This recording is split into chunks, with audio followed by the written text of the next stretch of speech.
Telugu Desam party అధ్యక్షుడు ముఖ్యమంత్రి చంద్రబాబుని అంతా విజనరీ అని ఎందుకు అంటారో మరోమారు రుజువైంది. ఆయన దార్శనికత చాలా గొప్పది. అందరూ ఇవాళ రేపటి గురించి ఆలోచనలు చేస్తే బాబు మాత్రం మరో 25-50 ఏళ్ల ముందుకు వెళ్లి ఆలోచిస్తారు.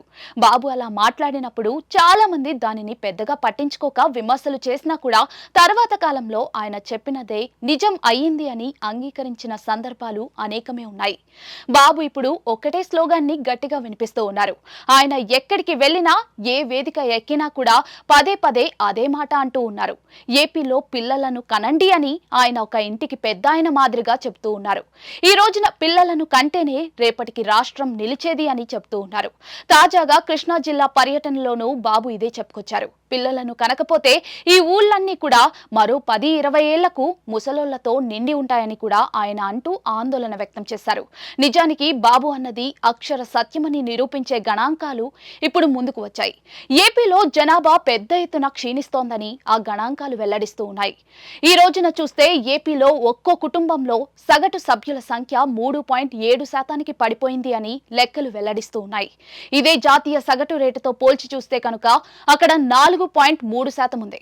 అలాగే కర్ణాటక కూడా 4.3%గా ఉంది. తమిళనాడు, తెలంగాణ 4.1%గా ఉంటే కేరళ 3.8గా ఉంది. ఇది నాబార్డు సంస్థ తాజాగా విడుదల చేసిన all India rural financial inclusion సర్వేగా ఉంది.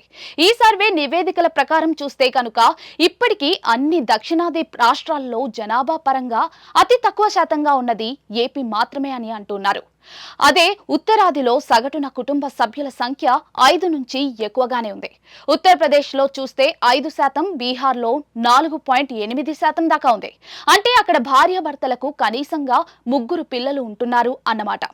అదే ఏపీలో చూస్తే ఒక్క సంతానం కూడా గగనంగా ఉందనే ఈ సర్వే సారాంశంగా ఉంది. దీనిని పరిగణలోకి తీసుకుని ఏపీలో జనాభా పెంచుకోవాల్సిన అవసరం అయితే ఉంది.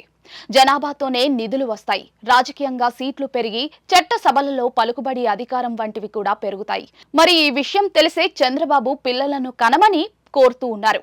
ఏపీలో ఆయన మాట వింటే రేపటి రోజుకి ఆయన జనాభా శాతం కనీసంగా 4%కి అయినా చేరుతుందని అందరూ అనుకుంటున్నారు.